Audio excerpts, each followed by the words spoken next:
आप सभी लोगों का स्वागत है आपके अपने परिवार फ्यूचर ऑनलाइन क्लासेस सोनपुर में। और आज हम इस वीडियो में बिहार बीएड और डीएलएड एंट्रेंस एग्जाम 2024 के लिए सामान्य अध्ययन के सेट संख्या जो है 3 को लेकर आए हैं, जिसमें हम महत्वपूर्ण जो है 20 प्रश्न को देखने वाले हैं। और ऑलरेडी हमने जो है सेट 1 सेट 2 जो है कंप्लीट किया है।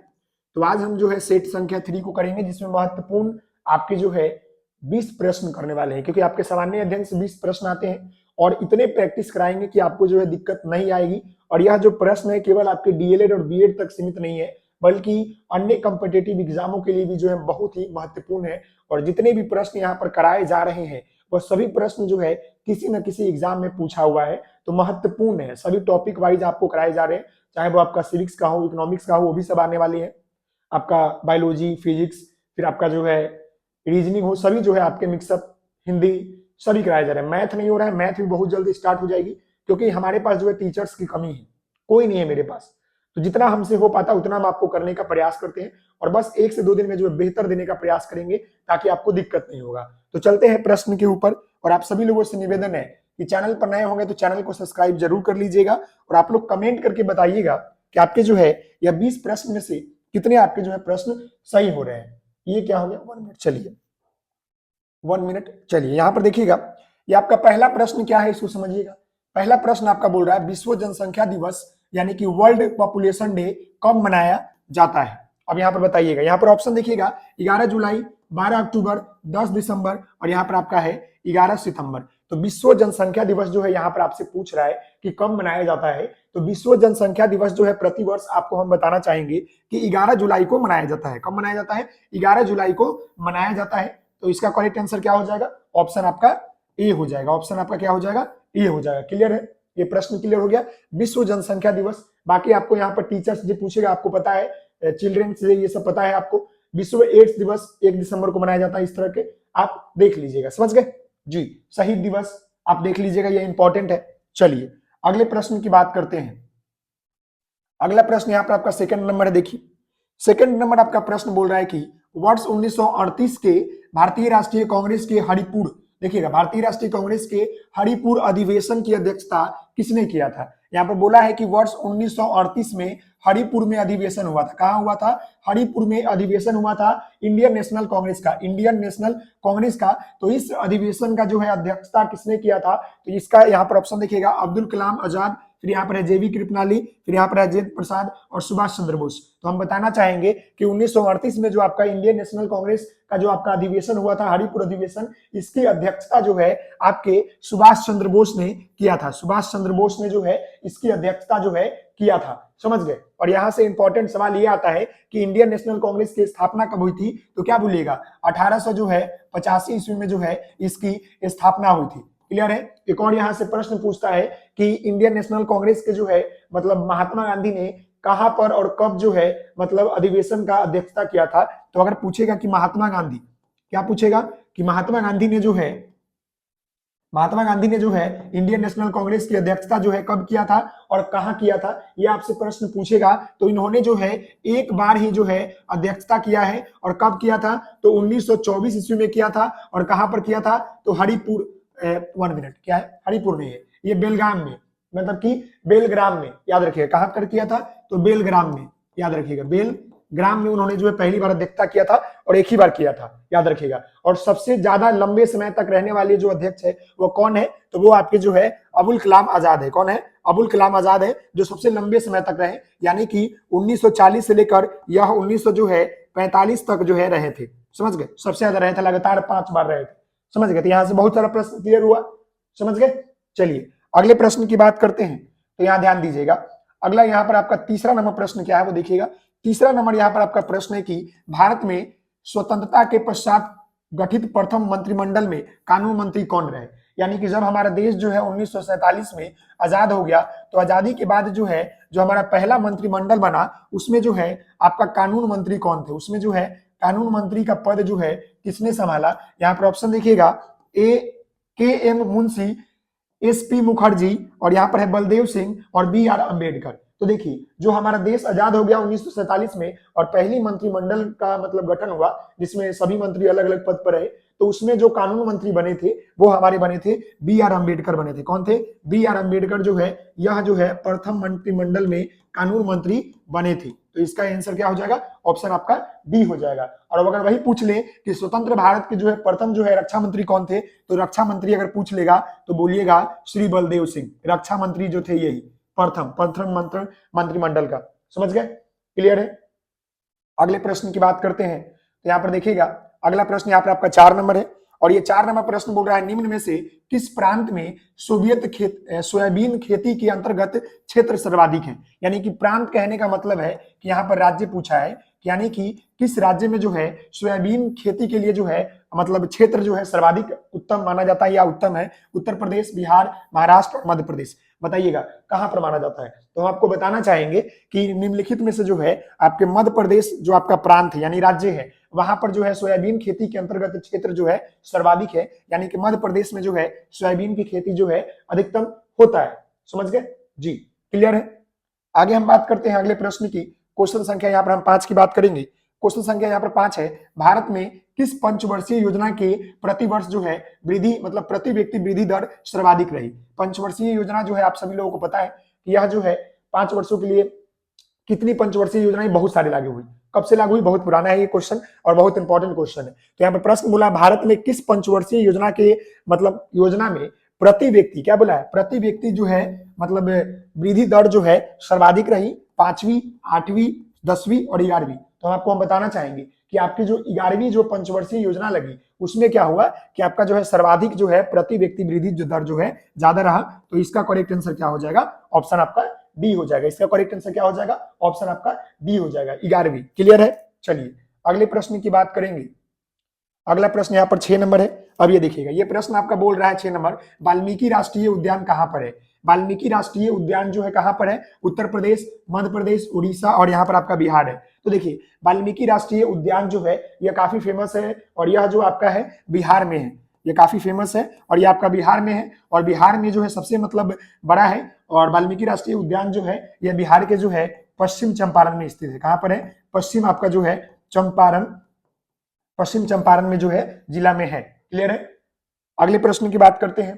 तो अगला प्रश्न यहाँ पर देखिएगा, अगला प्रश्न यहाँ पर आपका 7 नंबर है और ये प्रश्न आपका बोल रहा है पटना उच्च न्यायालय की स्थापना कब हुई थी। बताइएगा पटना हाई कोर्ट का जो आपका उच्च न्यायालय है तो उसका जो है स्थापना कब हुआ था। यहाँ पर ऑप्शन देखिएगा 1905, 1911, 1916 और 1914। तो पटना जो आपका उच्च न्यायालय है इसकी स्थापना जो है कब हुआ था? तो 1916 में हुआ था। और ये पर कहा ये कहाँ है? तो ये जो है आपके पटना जो है बोरिंग रोड है ना, बोरिंग रोड के आसपास है।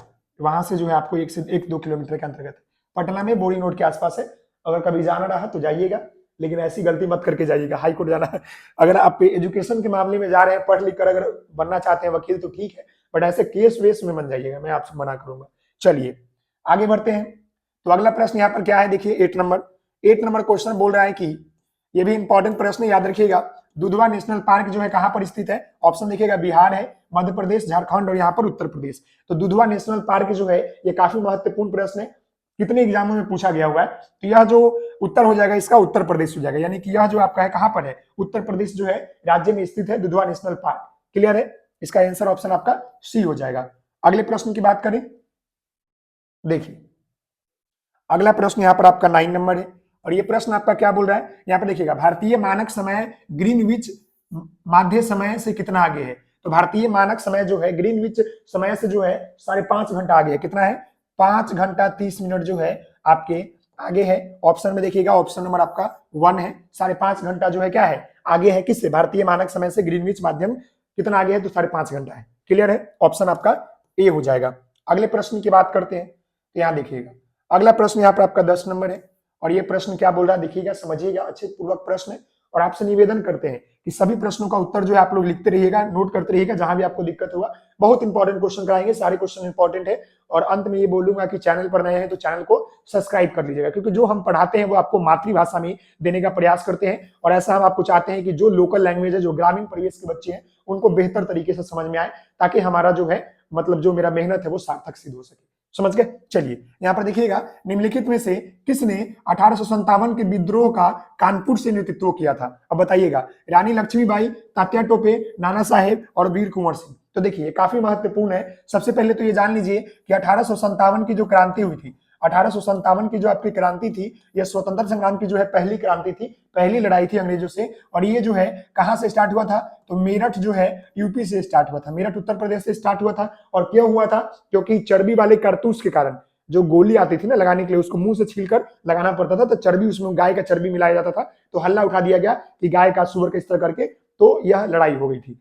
कि गाय के चर्बी वाले कारतूस हम यूज नहीं करेंगे, गाय हमारी माता है, हम लोग हिंदू है तो जानते हैं। तो इस तरह करके जो है होता था। तो निम्नलिखित में से जो है 1857 का जो विद्रोह हुआ था वह कहां से, मेरठ से स्टार्ट हुआ। और कानपुर से पूछा गया है कि नेतृत्व किसने किया था, कानपुर से पूछा गया था। तो कानपुर से नेतृत्व करने वाले जो थे आपके, वो कौन थे, तो वो आपके जो थे निम्नलिखित में से मैं आपको बताना चाहूंगा, नाना साहेब थे। कौन थे, नाना साहेब थे। यानी कानपुर से नेतृत्व किसने किया था, नाना साहेब ने कानपुर से किया था नेतृत्व। क्लियर है ना, कानपुर से नेतृत्व करने वाले कौन थे, तो आपके जो है नाना साहेब थे। क्लियर है। और अगर ये पूछ ले कि रानी लक्ष्मीबाई जो है कहां से की थी, तो रानी लक्ष्मीबाई जो है आपकी झांसी से की थी। कहां से की थी, झांसी से की थी। और भाई पूछ ले वीर कुंवर सिंह, तो यह जो है बिहार से किए थे। यह जो है बिहार के जो है आरा जिला, आरा जिला के जो है जगदीशपुर से किए थे। क्लियर है, यहां तक क्लियर है कि कोई दिक्कत तो नहीं है। बहुत इंपॉर्टेंट प्रश्न है, 2-4 प्रश्न यहां से क्लियर हो गए कि 1857 की क्रांति मेरठ उत्तर प्रदेश से स्टार्ट हुआ। और यह जो है मतलब कारतूस वाले के लिए हुआ था, गाय के चर्बी वाले कारतूस के लिए। और कानपुर से विद्रोह नाना साहब ने किया था। बिहार से विद्रोह, बिहार के जो है आरा जिला के जगदीशपुर से जो है वीर कुंवर सिंह ने किया था। और झांसी से जो है किसने किया था, रानी लक्ष्मीबाई ने किया था। क्लियर है। चलिए अगले प्रश्न की बात करते हैं। अगला प्रश्न यहाँ पर आपका 11 नंबर है।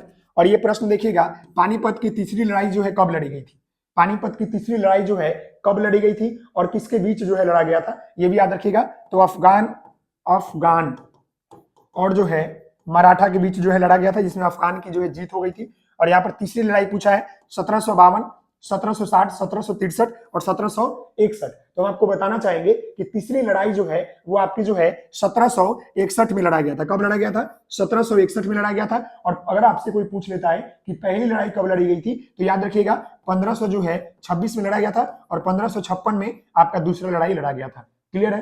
पहला लड़ाई 1500 जो है आपका 26 और दूसरा लड़ाई 1556, याद रखिएगा। फर्स्ट ये हुआ था, फर्स्ट पानीपत, और दूसरा ये, और तीसरा कब, तो यहाँ पर 1761, ये याद रखिएगा थर्ड। ये बहुत इंपॉर्टेंट है। क्लियर है ये प्रश्न। चलिए अगले प्रश्न की बात करते हैं। अगला प्रश्न यहाँ पर देखिएगा, क्वेश्चन संख्या यहाँ पर आपका 12 है। भारत का सबसे बड़ा रबर उत्पादक जो है आपका राज्य कौन सा है, आंध्र प्रदेश, कर्नाटक, तमिलनाडु और केरल। तो देखिए भारत में जो है सबसे ज्यादा जो है रबर उत्पादक में जो अग्रणी राज्य है, यानी उत्तम राज्य है, वो आपका जो राज्य है वो कौन है, तो वो आपका केरल है। कौन है भाई, केरल है।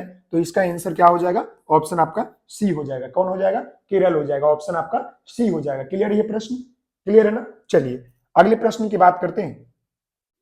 अगला प्रश्न यहाँ पर देखिएगा, क्वेश्चन संख्या आपका 13। और ये क्वेश्चन संख्या आपका 13 जो है बोल रहा है, इवनिंग स्टार किस ग्रह को कहते हैं। बहुत इंपॉर्टेंट प्रश्न है और पूछा हुआ एग्जाम में है। यहाँ पर देखिएगा मंगल, बृहस्पति, शनि और यहाँ पर शुक्र।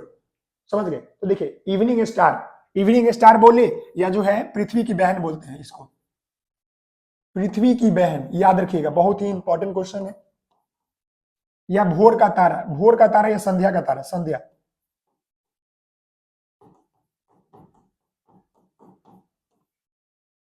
ये किसको बोलते हैं, तो देखिए पृथ्वी की बहन, भोर का तारा, ये सभी जो है हम शुक्र को बोलते हैं, शुक्र ग्रह को बोलते हैं। क्लियर है। और यहां से एक और प्रश्न पूछेगा कि लाल ग्रह किसे बोलते हैं, लाल ग्रह किसे बोलते हैं, यह पूछेगा। तो क्या बोलेगा, तो लाल ग्रह आपका मंगल हो जाएगा। साथ ही साथ यहाँ पर ये बृहस्पति देख रहे हैं, तो यह जो है सबसे बड़ा ग्रह है, क्या है, सबसे बड़ा ग्रह है। सबसे बड़ा ग्रह कौन है, तो बृहस्पति है। क्लियर है, क्लियर है ना। शनि के पास जो है सबसे ज्यादा उपग्रह है। क्लियर है। चलिए अगले प्रश्न की बात करते हैं। अगला प्रश्न यहाँ पर देखिएगा 14 नंबर। और ये 14 नंबर प्रश्न है कि संसद सदस्य बनने हेतु न्यूनतम उम्र क्या होनी चाहिए। यानी संसद बनने के लिए जो है, संसद सदस्य बनने के लिए, संसद का सदस्य बनने के लिए न्यूनतम उम्र कितनी होनी चाहिए, 18 वर्ष, 21 वर्ष, 30 वर्ष और यहाँ पर है 25 वर्ष। बताइए। तो देखिए संसद बनने के लिए, संसद के सदस्य बनने के लिए आपको न्यूनतम उम्र जो है कितनी होनी चाहिए, तो 25 वर्ष होनी चाहिए। और वोट देने के लिए कितना वर्ष होना चाहिए, तो 18 वर्ष होना चाहिए। क्लियर है, क्लियर है। और 21 वर्ष क्या होता है, 21 वर्ष जो होता है ग्रामीण परिवेश में, ग्रामीण परिवेश में जो है कोई, अगर ग्रामीण परिवेश में कोई जो है पद लेना चाहते हैं, जैसे मुखिया हो गया, सरपंच हो गया, तो उसके लिए जो है आपको 21 वर्ष की जरूरत पड़ती है। क्लियर है। चलिए अगले प्रश्न की बात करते हैं। तो यहाँ पर देखिएगा अगला प्रश्न यहाँ पर क्या है 15 नंबर। अगला प्रश्न यहाँ पर आपका 15 नंबर बोल रहा है कि दांडी यात्रा कितने दिन चली थी। बहुत ही इंपॉर्टेंट प्रश्न है। दांडी यात्रा के बारे में जानते हैं कि इसकी शुरुआत जो है महात्मा गांधी ने किया था। किसने किया था? महात्मा गांधी ने जो है किया था, साबरमती आश्रम से किया था। और इन्होंने कब किया था? तो 1930 ईस्वी में किया था। क्यों किया था? तो नमक कानून को जो है तोड़ने के लिए किया था। नमक कानून को तोड़ने के लिए था। और कितने लोग थे? तो 79 लोगों को लेकर जो है यह दांडी की यात्रा के लिए चल दिए। और लगातार इन्होंने जो है कितने दिन ट्रेवल किया? तो 24 दिन इन्होंने जो है ट्रेवल किया। 24 दिन जो है ट्रेवल करके जो है इन्होंने नमक कानून की जो मतलब अंग्रेजों ने लगाया था उसको तोड़ दिया। क्लियर है? तो इसका प्रश्न का आंसर क्या हो जाएगा? ऑप्शन आपका सी हो जाएगा। और यहाँ से 4 प्रश्न आपके निकल गए कि दांडी यात्रा कब हुई थी? 1930 में हुई थी। नमक कानून के विद्रोह हुआ था। कितने लोग भाग लिए थे? 79 लोग। और कितने किलोमीटर चले गए थे? तो 24 दिन लगातार चला गया। और महात्मा गांधी ने इसकी शुरुआत की। क्लियर है? चलिए अगले प्रश्न की बात करते हैं। अगला प्रश्न यहाँ पर आपका 16 नंबर है और ये भी काफी महत्वपूर्ण प्रश्न है। चीन की संसद कहलाती है। चीन के संसद का क्या नाम है? जैसे भारत की संसद को हम लोग क्या बोलते हैं? पार्लियामेंट बोलते हैं। तो वही तरह जो है चीन की संसद को क्या बोलते हैं? राष्ट्रीय असेंबली कांग्रेस, राष्ट्रीय जन कांग्रेस और डाइन। बताइएगा तो चीन की संसद को हम लोग क्या बोलते हैं? आप लोगों को बताना है। तो देखिए चीन के संसद को हम लोग क्या बोलते हैं? चीन के संसद को हम लोग जो है राष्ट्रीय जन कांग्रेस बोलते हैं। क्या बोलते हैं? राष्ट्रीय जन कांग्रेस बोलते हैं। क्लियर है? राष्ट्रीय जन कांग्रेस। और अगर आपसे कोई पूछ ले कि कांग्रेस कहाँ का संसद का नाम है, तो यह जो है संयुक्त राष्ट्र अमेरिका का जो है संसद का नाम क्या है? कांग्रेस है। क्लियर है? यहां से भी हो गया। और इसका आंसर क्या हो जाएगा? ऑप्शन आपका 3 हो जाएगा। ऑप्शन आपका 3 हो जाएगा। अगले प्रश्न की बात करते हैं। अगला प्रश्न हम यहाँ पर बात करेंगे। चलिए अगला प्रश्न यहाँ पर देखिएगा क्वेश्चन संख्या 17 और यहाँ पर 17 नंबर बोल रहा है, ये भी इंपॉर्टेंट प्रश्न है कि मैकमोहन रेखा भारत तथा किस देश के साथ बीच सीमा जो है साझा करती है। तो जब हमारा शिमला समझौता हुआ था ना, उसी के बीच जो है हमारा मैकमोहन रेखा जो है हुआ था। और शिमला जो है कहां पर आप सभी लोग जानते हैं किस देश के साथ सटा हुआ है? तो वह जो है आपका चीन के साथ आसपास सटा हुआ है। तो इसका आंसर हो जाएगा ये वाला ऑप्शन 4, यानी मैकमोहन रेखा जो है भारत और चीन के बीच जो है समझौता हुआ था। भारत और चीन के बीच। अगर वही बोल लेता रेड क्लिफ्ट बोलता, रेड क्लिफ्ट, तो रेड क्लिफ्ट जो होता है आपका भारत पाक और भारत के बीच, यानी कि भारत और पाक के बीच समझौता हुआ था। क्लियर है? अगले प्रश्न की बात करते हैं। अगला प्रश्न यहां पर देखिएगा क्वेश्चन संख्या 18। क्वेश्चन संख्या 18 आपका बोल रहा है भारत में संघ शासित प्रदेशों की संख्या कितना है, यानी कि यूनियन टेरिटोरीज जो है कितने हैं। तो सबसे पहले जान लीजिए कि हमारे देश में जो है राज्य कितने हैं और जो है आपके संघ शासित, समझ गए, संघ शासित प्रदेश कितने हैं। तो संघ शासित प्रदेश आपका 8 है और 28 राज्य है। ये क्लियर हो गया। बहुत ही इजी प्रश्न है लेकिन फंसा लेता है। ऑप्शन इसका 2 नंबर सही हो जाएगा। क्लियर है ना? चलिए और अगर आपसे पूछ ले कि दिल्ली क्या है, तो दिल्ली आपका केंद्र शासित प्रदेश है। चलिए आगे बात करते हैं। 19 नंबर है मैकमोहन रेखा भारत तथा किन देशों के साथ जो है सीमा साझा करती है। वही प्रश्न आ गया, लगता है रिपीट हो गया। तो इसका आंसर हो जाएगा चीन। समझ गए? इसका आंसर क्या हो जाएगा? चीन हो जाएगा। अगले प्रश्न की बात करते हैं। अगले प्रश्न की बात करते हैं। ये प्रश्न रिपीट हो गया। चलिए आज का आपका अंतिम प्रश्न है 20 नंबर। ये देखिएगा भारत में पहली बोलती फिल्म थी। भारत की जो है पहली बोलती फिल्म का क्या नाम है? यहाँ पर ऑप्शन देखिएगा भक्त प्रहलाद, राजा हरिश्चंद्र, आलम आरा, धरती के लाल। बताइएगा। तो भारत की जो है सबसे पहली बोलती फिल्म जो है मुंबई में जो है मुंबई के सिनेमा में जो है लगाया गया था। और कब लगाया गया था? तो 1900 जो है 31 ईस्वी में, 1931 ईस्वी में लगाया गया था। और इस फिल्म का नाम क्या था? तो वह तो था आलम आरा। समझ गए? ऑप्शन नंबर इसका 3 करेक्ट आंसर हो जाएगा। तो आप सभी लोगों से निवेदन करते हैं कि आप लोग मुझे बताइए कि 20 प्रश्न अभी मैंने जो है आप सभी लोगों को कराया, ये 20 प्रश्न जो है कैसा रहा और आप लोगों का जो है स्कोर कितना आ रहा है, आप लोगों का जो है स्कोर कितना आ रहा है। मिलते हैं नेक्स्ट वीडियो में। और आप सभी लोगों से निवेदन करते हैं, चैनल पर नए हैं तो चैनल को सब्सक्राइब कर लीजिएगा, बेल आइकन को प्रेस कर लीजिएगा। धन्यवाद। आप सभी लोग हंसते रहे, मुस्कुराते रहे, पढ़ाई करते रहे। Take care, bye bye. Okay.